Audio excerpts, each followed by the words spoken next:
Hello दोस्तों, कैसे हो आप? मैं हूं राजू झा। और आज हम सीखेंगे सोल ट्रेडिंग कंसर्न। कैसे इसके फीचर्स क्या है, मेरिट क्या है, डीमेरिट क्या है, इंट्रोडक्शंस वगैरह वगैरह। और देखते हैं इसमें आपको कैसे और क्या करना है, इसका मतलब अच्छे से डिस्कस करेंगे आज के इस टॉपिक में। हाँ, तो चलिए सोल ट्रेडिंग कंसर्न का पहले इंट्रोडक्शन देख लेते हैं। Sole trading concern is popular not only in India but in foreign country also. इस लाइन से वो बताना चाहते हैं कि सोल ट्रेडिंग कंसर्न बस इंडिया में नहीं है, फॉरेन कंट्री में भी है। Popular not only in India but in foreign country also. और ये किस टाइप का ऑर्गेनाइजेशन है? Forms of private sector enterprises. और ये ओन मैनेज और कंट्रोल बाय सिंगल एंटरप्रेन्योर, मतलब अकेला एक ही बंदा चलाता है उसको और कोई नहीं रहता है इसमें। ये पार्टनरशिप टाइप का नहीं, जैसे कि 2 3 4 5 6 लोग पार्टनर चलाए। इसमें अकेला एक ही, जैसे आप देख सकते हैं रिटेलर का शॉप रहता है वैसा। ये अब ये देखिए, मैंने जो बताया वही यहाँ पे लिखा गया है। ये वन मैन बिजनेस है, इसको इंडिविजुअल प्रोप्राइटरशिप भी बोलते हैं और इसको इंडिविजुअल एंटरप्रेन्योरशिप भी बोलते हैं। Sole trading concern is a form of organisation having only one. इस लाइन से वो हमें बताना चाहते हैं कि सोल ट्रेडिंग कंसर्न में बस एक ही ओनर रहता है, मतलब एक ही मालिक रहता है। जैसे कि आप देख सकते हैं आपके आगे किराना शॉप्स, नॉर्मल ब्यूटी पार्लर्स, ये सब जैसे रहते हैं फैशन के, और केक शॉप्स, ये सब के एक ही ओनर रहते हैं। वही बताना चाहते हैं। और आगे क्या दिया गया है? The word proprietor means owner and sole means single. Proprietor का मतलब है ओनर और सोल का मतलब है सिंगल। चलिए फिर अब आगे देख लेते हैं अब इसको क्या। Usually the word soul trader is use when the owner is also a manager of business and when it is one man show। ये बिजनेस को वन मैन शो भी बोलते हैं। ये इंपॉर्टेंट लाइन है, अंडरलाइन कर लीजिएगा। It then usually operate in local market. ये लोकल मार्केट में ये ओपन होता है, जैसे कि हमारे इधर के आजू बाजू में ऐसा मार्केट में किराना शॉप्स इज बिग ऑर्गेनाइजेशन नहीं है। मतलब अभी जैसे आप देख सकते हैं फैक्ट्रीज, वैसे टाइप के नहीं है। ये छोटे ट्रेडर्स रहते हैं, इसमें इनके पास इतना बजट भी नहीं रहता है। चलिए आगे देख ले। Sole trader can maintain good relation with his customer and provide personalise service. जैसे कि आप देख सकते हैं, आप कभी भी मार्केट में जाते हैं तो सोल ट्रेडर आपको आपके साथ इतने अच्छे से व्यवहार करते हैं, आपके साथ इतने अच्छे से बात करेंगे। और आप कभी आपके घर पे कभी कभी राशन भी पहुंचा देते हैं, कभी कभी कुछ चाहिए रहेगा तो अच्छे से आपसे बात भी कर लेंगे। एक मिनट ज़रा। हाँ, चलिए आगे का देख लेते हैं। Soul trader invest his own capital into business and manage all the business. Soul trader अकेला ही पैसा लगाता है और अकेले ही पूरे बिजनेस को संभालता है, मैनेज करता है। उसके साथ कोई और पार्टनर नहीं रहता है और सोल ट्रेडर कैपिटल या तो दोस्त से लाता है, रिलेटिव से लाता है, या फिर बैंक से थोड़ा बहुत ऐसा फंडिंग ले लेता है लोन के टर्म में। द फुल कंट्रोल, एक मिनट ज़रा।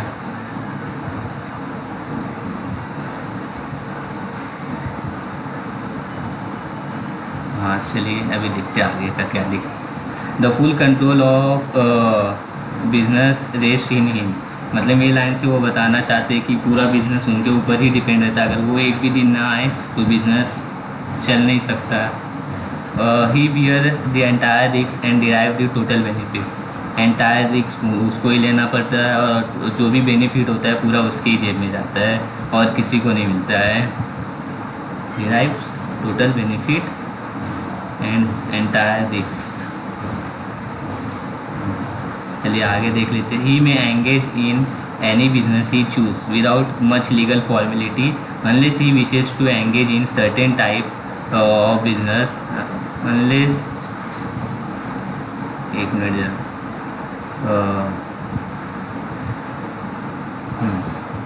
क्या कहाँ पे था? Engage in certain type of business require licence.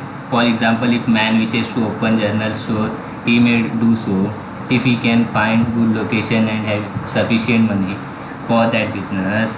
जैसे अभी इस लाइन से वो बताना चाहते हैं कि हमें अगर किराना की शॉप्स लोकल ऐसे नॉर्मली शॉप्स खोलने हैं, तो उसके लिए हमको ज़्यादा ऐसा गवर्नमेंट से परमिशन नहीं लेना पड़ता है। पर आप देख सकते हैं सोल ट्रेडिंग में एक मेडिकल शॉप्स भी रहते हैं, मेडिकल शॉप रहता है, डॉक्टर का रहते हैं ऐसे फॉर्म, तो उसमें हमें पहले परमिशन लेना पड़ता है, लाइसेंस लेना पड़ता है। जैसे बियर शॉप्स रहते हैं उसमें भी हमें लाइसेंस लेना पड़ता है, उसके बिना वो शॉप्स हम ओपन नहीं कर सकते। जैसे यहाँ पे बताया गया on other end to open a medical store he will have to obtain a licence from government authority. तो ये इम्पोर्टेंट है, इस पे ध्यान दे दीजिए। चलिए आगे देखते हैं अभी क्या है। यहाँ पे definition of sole trading concern दी हुई है according to professor James L हिंदी। The sole proprietor is an informal type of business own by one person. वो बताना चाहते हैं सोल प्रोप्राइटरशिप ये इनफॉर्मल टाइप ऑफ बिजनेस है, ये एक ही बंदा और एक ही पर्सन चलाता है, उससे ज़्यादा कोई इसमें इन्वॉल्व नहीं होता है। चलिए अभी आगे देख लेते हैं feature of sole trading concern. Feature of sole trading concern.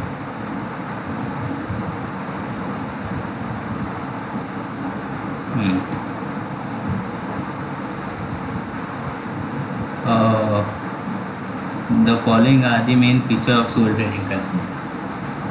Minimum government regulation. There are minimum government regulation on the activity of sole trader. Proprietary concern are not governed by any separate law and are easy to form. हाँ, तो ये point में बताना चाहते हैं minimum government regulation, मतलब government इतना control नहीं रहता है सोल ट्रेडर के एक्टिविटीज़ पे, इसके लिए कोई सेपरेट लॉ नहीं बनाए, ईजी है, कभी भी अपन ओपन कर सकते हैं। और इसमें बस ओनली कुछ लॉ फॉलो करने पड़ते हैं जैसे कि टैक्स लॉ और लेबर लॉ, इससे ज़्यादा हमें इसमें कुछ ध्यान नहीं देना पड़ता है। और सेकेंड पॉइंट है unlimited liability. Unlimited liability, the liability of proprietor is unlimited. ये पॉइंट ध्यान देने वाली बात है कि प्रोप्राइटर की लायबिलिटी अनलिमिटेड रहती है, अनलिमिटेड रहती है। अनलिमिटेड मतलब कि उसके मतलब जितने भी बिजनेस में असेट है उससे उसकी लायबिलिटी ज़्यादा होती है। जैसे अभी यहाँ पे आगे क्या दिया है देख लेते हैं। The liability of sole trader can be more than the capital invested by him. मतलब ये बताना चाहते हैं कि कैपिटल उनका जितना भी इन्वेस्ट रहता है लायबिलिटी उससे ज़्यादा रहती है। Unlimited liability means there is no distinction between his personal and private property and the property of. Unlimited liability means उन्होंने बताया अनलिमिटेड लायबिलिटी किस का मतलब क्या है कि प्रोप्राइटर के पर्सनल और प्राइवेट प्रॉपर्टी को भी देखा नहीं जाता है, और प्रॉपर्टी ऑफ बिजनेस अगर उसको हैवी लॉस हुआ है तो उसको अपनी पर्सनल और प्राइवेट प्रॉपर्टी बेच के उसको चुकाना पड़ेगा, मतलब पेड अप करना पड़ेगा वो लाइबिलिटीज़। चलिए तीसरा पॉइंट क्या दिया गया है देखते हैं। Freedom in selection of business. Freedom in selection of business means उनको कोई भी रिस्ट्रिक्शन नहीं रहती है ओपन करने में। वो उनका एक ही मैटर रहता है सिंगल एंट्री सिस्टम, जो आप बीके अकाउंट में सीखे रहेंगे सिंगल एंट्री, और इसमें ये डबल एंट्री नहीं फॉर्म कर सकते हैं। तो उन्हें फ्रीडम रहता है ऐसा कि गवर्नमेंट उन पर इतना रेगुलेट नहीं करेगी। चलिए नेक्स्ट पॉइंट है सीक्रेसी। इसका मतलब देख लेते हैं। सीक्रेसी मीन्स जैसे कि आप अगर बिजनेस, सीक्रेसी मीन्स कोई भी अपना इम्पोर्टेंट टॉकिंग, इम्पोर्टेंट जो भी बातें हैं बातचीत वो बाहर वालों को नहीं मालूम होती है। जैसे प्रोप्राइटरी कंसर्न में बहुत सारी चीज़ें रहती है जो इम्पोर्टेंट रहती है, अगर बाहर वालों को मालूम पड़ेगी तो उसका वो गलत फ़ायदा उठा सकती है। जैसे ये बिज़नेस में प्रॉफिट कितना हुआ है, रॉ मटेरियल कैसे आता है, क्या क्या है, वैसे वैसी चीज़ें, तो वो बातें बाहर नहीं जानी चाहिए। तो प्रोप्राइटरी कंसर्न में सीक्रेसी ये मेन एडवांटेज भी कहा गया है, इसे मेन एडवांटेज भी कहा गया है। और ये प्रोप्राइटरी कंसर्न में किसी भी बाहर वाले पर्सन को सीक्रेसी नहीं मालूम पड़ पाता है बिजनेस तक, क्योंकि वो सिंगल पर्सन है। अब आगे देख लेते हैं इंडिविजुअल ओनरशिप। इंडिविजुअल ओनरशिप मतलब कि सोल ट्रेडर तो अकेला है, उसके साथ कोई है नहीं पार्टनर की जिसके साथ वो अपना असेट और लायबिलिटी बांटेगा। इसका यही मतलब है कि जैसे अभी बिजनेस में जितना भी असेट रहेगा और वो सब उसका ही रहेगा, कोई दूसरा बंदा नहीं है जिसके साथ वो प्रॉफिट और लॉस शेयर कर सकता है। अब direct contact with customer and employ. जैसे आप एग्ज़ाम्पल देख लेते हैं अभी, जैसे कि आप सभी मार्केट जाते ही होंगे, उसमें आपके कई दुकानदार आपके पहचान वाले होंगे, तो आपसे वो अच्छे से बात करेंगे कि आप उनके पास ही जाके सामान ले, मतलब गुड्स ले।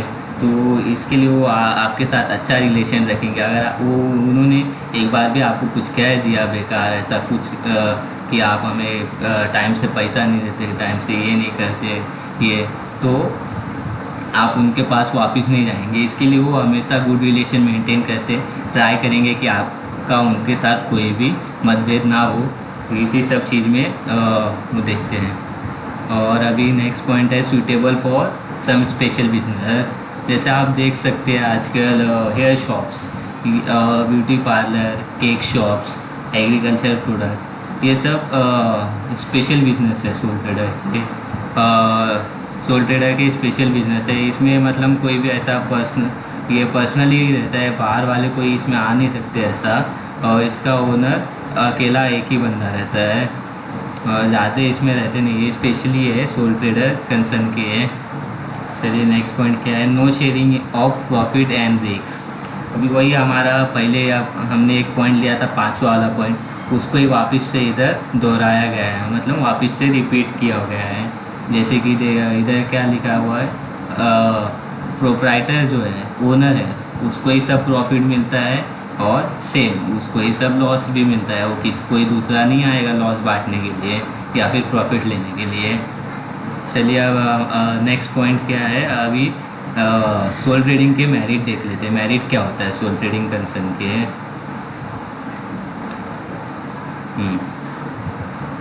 Easy formation.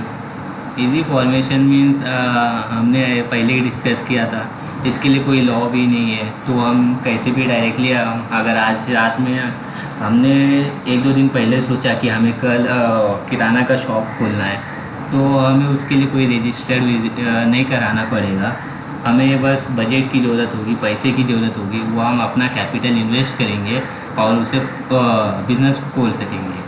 पर बिज़नेस की कुछ एक डील रहती है, कुछ रूल्स एंड रेगुलेशन रहते हैं। जो भी 18 एज के अबो रहेगा वही वो बिज़नेस खोल सकता है। साउंड माइंड, अनसाउंड माइंड नहीं होना चाहिए। जैसे कोई दारू पीने वाला बंदा नहीं रहना चाहिए जो बिज़नेस खोल ले। आज उसको पता ही नहीं क्या उसने आज क्या सेल किया, पर उसने सेल करके पैसा वैसा ले लिया, किधर भी खर्च कर दिया। Not been disqualified to conduct business under any law. इसका मतलब क्या है कि जैसे कि बहुत सारे वो बंदा इंसॉल्वेंट ना हुआ रहे, वो कुछ ऐसा लिगेसी विगेसी, मतलब उसके पास बजट ना रहे। इंसॉल्वेंट का मीन्स होता है पैसा ख़त्म हो जाता, तो अगर पैसा ख़त्म हो गया तो वो डिस्क्वालीफाई बाय लॉ हो जाता है। तो नॉट बीन डिस्क्वालीफाई लॉ रहना चाहिए, मतलब कि किसी भी लॉ के खिलाफ नहीं रहना चाहिए। और इसमें क्या लिखा गया है, ये डायरेक्ट रिलेशनशिप है बिटवीन एफर्ट एंड रिवॉर्ड। मतलब सोल ट्रेडर जितना एफर्ट करेगा, जितना वो खर्चा कम करने की ज़रूरत करेगा, उतना ही उसको रिवॉर्ड मिलेगा। मतलब उसके जेब में जाएगा, बाकी किसी और के जेब में तो जाने नहीं वाला है। अब चलिए देख लेते हैं दूसरा पॉइंट, बेनिफिट ऑफ सेक्रेसी। ये हमने फीचर्स में पढ़ा था। फीचर में सेक्रेसी का मतलब क्या होता है, इसमें ओनर भी और मैनेजर भी सेम ही पर्सन है। मतलब ये क्योंकि ये सोल ट्रेडर है, इसमें वो मैनेजर भी खुद ही है, ओनर भी खुद ही है, और पूरा बिजनेस के जो भी डिस्कशन है वो खुद ही लेता है। इसमें कोई भी थर्ड पार्टी नहीं आता है, तो ये सेफ रहता है सभी चीज़ों से। Need to disclose his business secret, does not need to disclose his business secret with any third person. मतलब उसे किसी और के साथ बिजनेस की बातें डिस्कस करने की कोई ज़रूरत नहीं है, और ना ही उसे पब्लिश करना पड़ता है बुक ऑफ अकाउंट, जो आप देखते रहेंगे फाइनल अकाउंट ये सब, वो उसे पब्लिश करने के लिए नहीं ज़रूरत रहती है। वो बिज़नेस का सीक्रेट मेंटेन कर सकता है क्योंकि वो सोल प्रोप्राइटर है। मैनेजर भी वो खुद ही है, ओनर भी वो खुद ही है, तो किसको जाके वो बोलेगा। और तीसरे पर्सन को जाके हमें बोलना नहीं कि हमारे बिज़नेस में इतना हमें कैपिटल डाला है तो उससे हमारा ही लॉस होने वाला है, वो सेम टू सेम वैसे ही जाके कर लेगा। For example the exact formula use to make a product, मतलब हम बताना चाहते हैं कि जैसे प्रोडक्ट हम कैसे करते हैं, जैसे प्रॉफिट कैसे कमाते हैं, सेम टू सेम वो जाके किसी और को बताना नहीं, उससे हमारा ही लॉस होगा, वो दूसरे जो रहेगा उसका नहीं लॉस होने वाला है। नेक्स्ट पॉइंट है direct motivation. Direct motivation means देख लेते हैं हम, मतलब इस पॉइंट से बताना चाहते कि प्रोप्राइटर खुद ही ओनर है, खुद ही मैनेजर है, तो जितना एफर्ट करेगा उतना उसको रिवॉर्ड मिलेगा, मतलब जितना अपने बिजनेस में मेहनत करेगा उतना ही उसको फ़ायदा होगा। और प्रॉफिट एंड लॉस वो उसके डायरेक्टली उसके ही जेब में जाने वाले हैं, प्रॉफिट एंड लॉस डायरेक्टली उसके ही जेब में जाने वाले हैं। The soul trader is more aware of effort put in and can दस ग्रो वेरी फास्ट। इसी की वजह से वो ज़्यादा ध्यान देते हैं एफर्ट में और वो कुछ ऐसा नहीं करते जिससे उसके बिजनेस को लॉस हो जाए। नेक्स्ट पॉइंट क्या है, क्विक डिसीजन। ये सबसे अच्छा पॉइंट है, एडवांटेज है। बाकी कंपनीज अकाउंट जैसे कि जॉइंट स्टॉक में और कोऑपरेटिव पार्टनरशिप, इस सब में ज़्यादा टाइम लगता है डिसीजन मेकिंग में। इसमें सोल ट्रेडर अकेला है तो वो फटाक से क्विक डिसीजन ले लेता है किसी भी चीज़ पे, किसी भी मैटर पे, किसी भी मतलब ऐसे हमें कुछ भी इम्प्लीमेंट करना है तो वो फटाक से डिसीजन ले सकता है। ना ही दूसरे फील्ड के जैसा मैंने जैसा अभी डिस्कस किया आपसे कि जॉइंट स्टॉक कंपनी के जैसा नहीं है उनका कि किसी से पहले कंसल्ट करना पड़े, उसके बाद ही वो बिज़नेस में एडप्ट कर सकते हैं और इम्प्लीमेंट कर सकते हैं। चलिए एक मिनट, अभी नेक्स्ट पॉइंट देख लेते हैं, लोअर कॉस्ट। लोअर कॉस्ट में क्या बताना चाहते हैं, सोल ट्रेडर है, उसे बिज़नेस में पूरा अच्छे तरीके से कंट्रोल है, वही मैनेजर है, वही ओनर है, सब कुछ वही है बिज़नेस का, तो उसके वो सब एरिए पे अच्छे तरीके से ध्यान दे सकता है कि उससे लेस वेस्टेज हो और बेटर कंट्रोल करे कि एक्सपेंस उसका कम हो जाए। तो जो भी एक्सपेंस कम होगा वो उसकी प्रॉफिट होगी और वो उसके खुद की जेब में जाने वाली, किसी और की जेब में नहीं जाएगी। नेक्स्ट पॉइंट है 6 पॉइंट है डेवलपमेंट। डेवलपमेंट का मतलब जैसे हम देख सकते हैं कि किसी भी चीज़ में आगे बढ़ना, वैसे ही अब देख लेते हैं यहाँ पे क्या है, इसका मतलब दिया गया है risk and reward are directly connected with only one person and due to the reason that he is completely responsible and involve with every aspect of his business. मतलब बताना चाहते हैं रिस्क और रिवॉर्ड जो भी है, रिस्क एंड रिवॉर्ड वो directly उसको वन पर्सन के ऊपर ही जाने वाला है। अगर रिस्क भी हुआ तो उसको ही मिलेगा, रिवॉर्ड भी हुआ तो उससे ही मिलने वाला है। तो उसको अपने बिजनेस में अच्छे तरीके से ध्यान देना चाहिए, एक्स्ट्रा एफर्ट करना चाहिए, कभी भी ज़्यादा मेहनत करेगा तभी सफल होगा। और उसको अपने स्किल्स अपडेट करना चाहिए, अपडेट हिज स्किल्स, और कुछ नए नए तरीके सीखने चाहिए।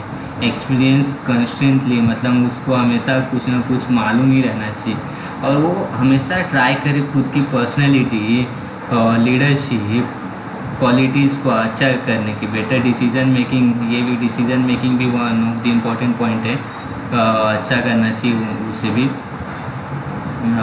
नेक्स्ट पॉइंट है अपना फ्लेक्सिबिलिटी इन ऑपरेशन। फ्लेक्सिबिलिटी इन ऑपरेशन का, फ्लेक्सिबिलिटी का पहले तो मतलब समझ लेते हैं।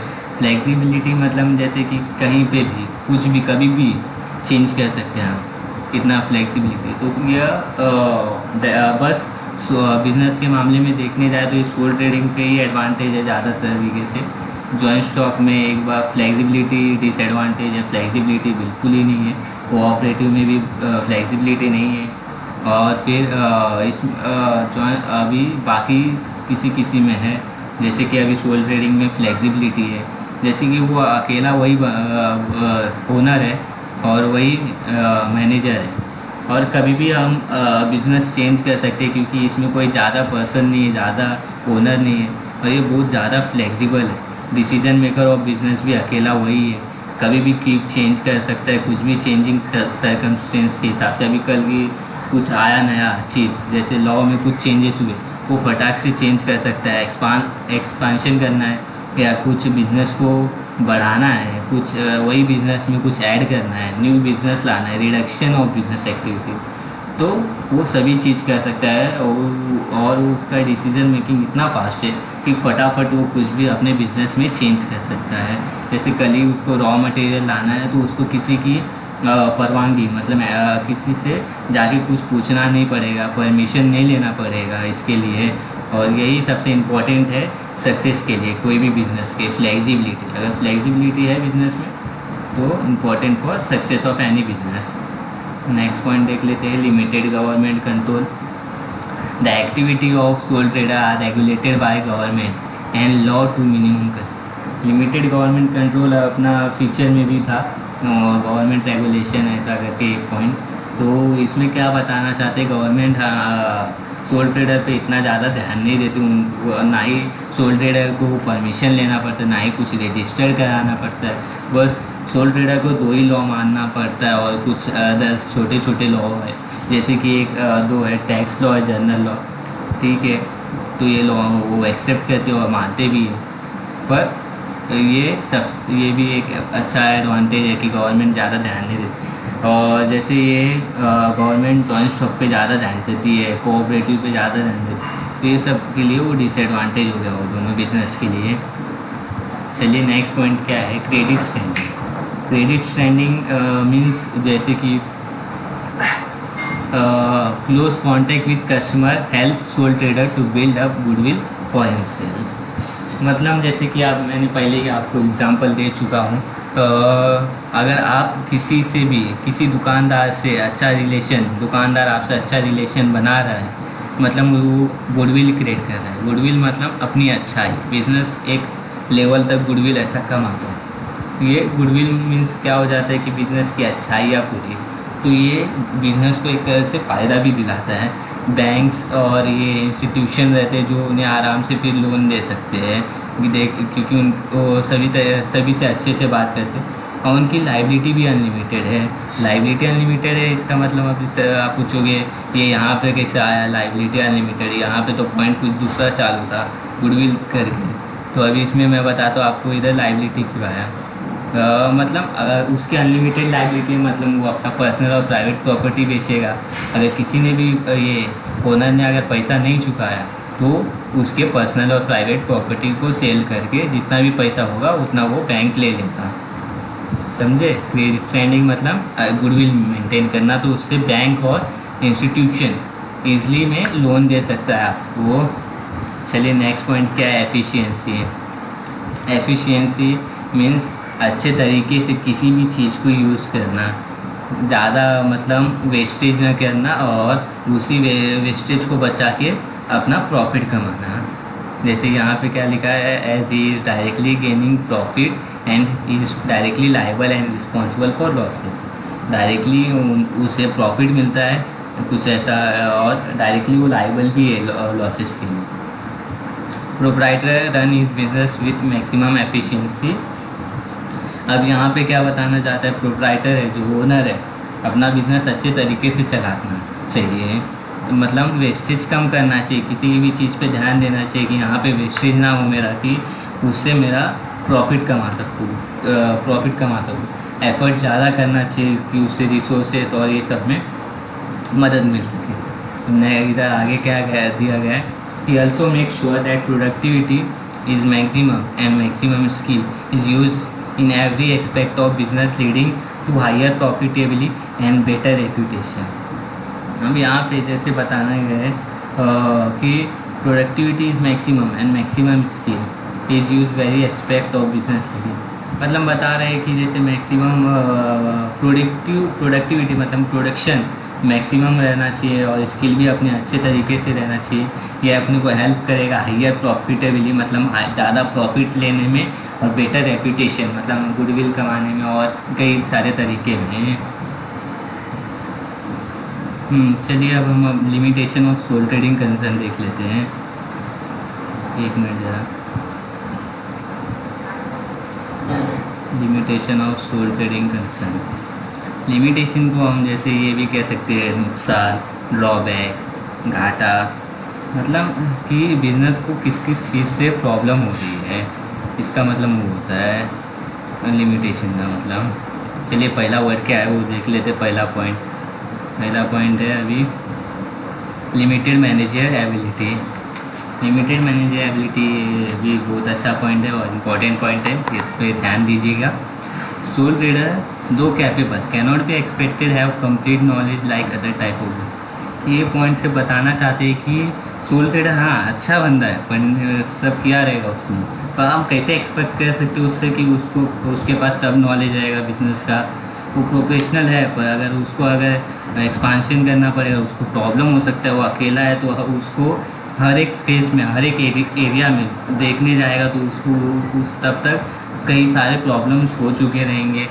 मीन्स जैसे कि वो अकेला ओनर है, यहाँ पे देख लेते हैं जैसे कि being a lone owner he has to look after every phase of business. अकेला ओनर है, सिंगल ओनर है, तो उसको हर एक फेस मतलब हर एक कुछ थोड़ी देर के बाद उसको बार बार बिजनेस में ध्यान देना पड़ता है, नहीं तो प्रॉब्लम हो सकती है, बिजनेस को लॉस सहना पड़ेगा। Sometime scope of his business enlarge and he is expected to face many difficulty.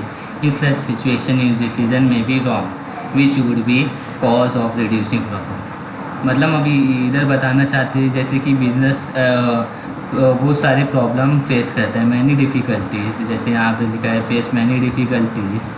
उस सिचुएशन में ओनर को अलग सा ही फीलिंग हो जाता है और वो कई सारे रॉन्ग डिसीजंस ले लेता है। वो बिज़नेस को कई तरीके से घाटे में डाल देता है, मतलब लॉसेस सहने पड़ते हैं बिजनेस को। चलिए नेक्स्ट पॉइंट क्या है देख लेते हैं। Limited amount of capital. Limited amount of capital का मतलब क्या हुआ, जैसे कि हमारे पास अनलिमिटेड नहीं मतलब कम, एक ही हद तक एक मतलब वो अकेला पर्सन है तो वो ज़्यादा कैपिटल नहीं ला सकता, ज़्यादा पैसा नहीं ला सकता है बिजनेस में। और ओनर है, ओनर तीन ही जगह से पैसा ला सकते हैं, एक तो बैंक है, ब्रांड है, रिलेटिव है और बस उतनी ही जगह से। और अभी इस पॉइंट में क्या बताना गया है कि वो वन ओनर है, provide for all the resource required for business. वो अकेला पर्सन है जो सारे रिसोर्स बिजनेस के प्रोवाइड करता है। और ये एक लिमिटेशन है क्योंकि उसके पास कैपिटल ज़्यादा नहीं है तो कभी भी हमें लॉस होने के चांसेस ज़्यादा रहते हैं इसमें। और अगर उसे पैसा मांगना पड़े तो उसको बस एक बैंक और फ्रेंड रिलेटिव्स। और इस सोल ट्रेडिंग का कभी भी हम नहीं सोच सकते कि बिजनेस एक्सपांड होगा क्योंकि लिमिटेड अमाउंट ऑफ कैपिटल ये सबसे बिगेस्ट लाइबिलिटी लिमिटेशन है इसका सोल ट्रेडिंग कंसर्न का। तो ये सबसे बड़ा प्रॉब्लम है जो सोल ट्रेडर ऑलवेज फेस करते हैं, कैपिटल की वजह से उनका बिजनेस ज़्यादा एक्सपांड नहीं हो पाता है। अनलिमिटेड लाइबिलिटी थर्ड पॉइंट है, अनलिमिटेड लाइबिलिटी जो कि फीचर में भी था। तो अनलिमिटेड लाइबिलिटी का मतलब क्या होता है कि अपना जो भी असेट है मतलब अपने पास जितने भी कैपिटल्स असेट्स अपने बिजनेस में है, लाइबिलिटी उससे ज़्यादा हो जाता है। लाइबिलिटी मतलब उससे ऊपर।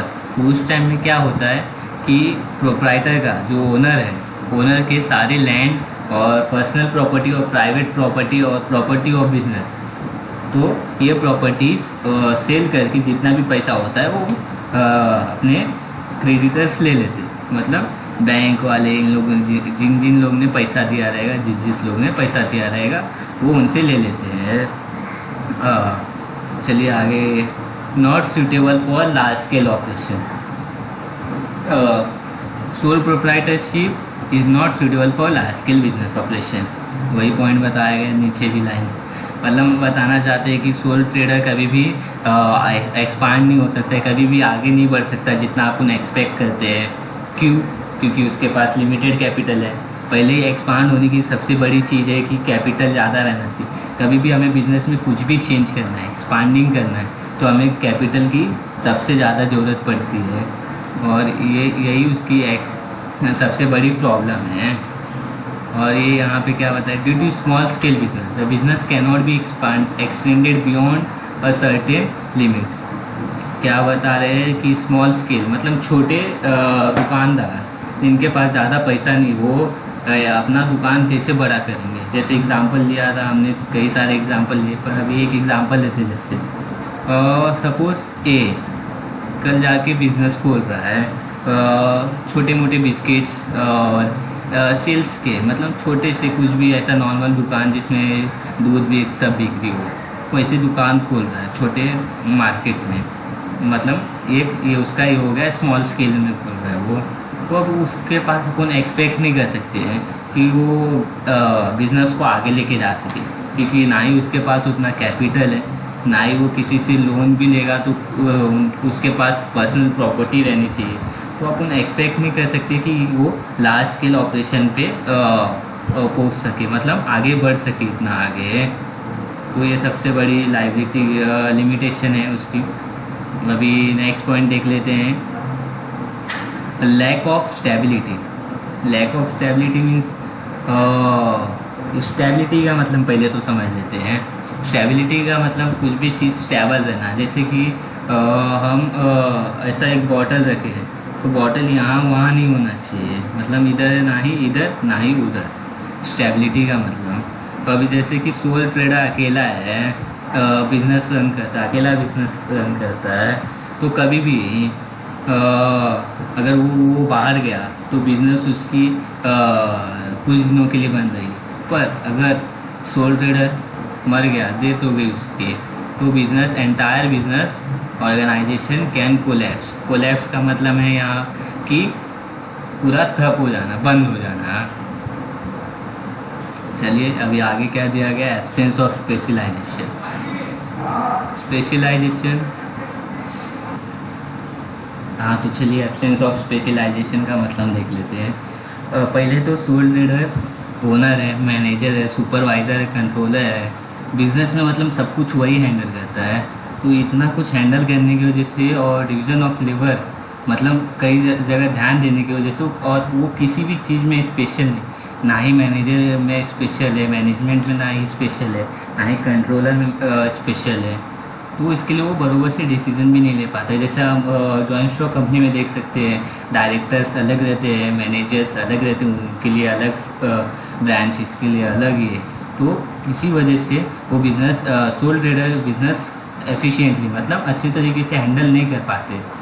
तो इसके लिए एब्सेंस ऑफ स्पेशलाइजेशन, मतलब वो स्पेशलिटी नहीं हो पाती है। और लास्ट पॉइंट क्या है, अनप्रोफेशनल डिसीजन। मतलब कि देख लेते हैं, जैसे सोल ओनर है, वो किसी को भी जाके बताता नहीं कि आज मैंने डिसीज़न क्या लिया, और वो डिसीज़न लेता है उसके नॉलेज के हिसाब से। तो कभी भी उसे डिसीज़न लेने का रहेगा तो वो अपने डिसीज़न के नॉलेज के हिसाब से ही लेगा। तो कभी कभी क्या होता है, वो अपने डिसीज़न लेना बंद कर देता है अकॉर्डिंग टू उनके नॉलेज के हिसाब से। तो ये एक poor business policy, like fluctuate without any reason and result into huge losses. मतलब बिजनेस लॉस होने लगता है बिना किसी ऐसा कारण के, और लॉसेस बहुत सहने पड़ते हैं। इसकी वजह से बिज़नेस को कभी कभी बंद भी करना पड़ता है, शटअप भी करना पड़ता है, और यही सब कारण है इसके limitation of sole trader concern. चलिए तो आज का टॉपिक यहीं पे ख़त्म करते हैं। देखते रहिए मेरा चैनल, और प्लीज़ लाइक, सब्सक्राइब और बेल आइकन को क्लिक करके ही जाना।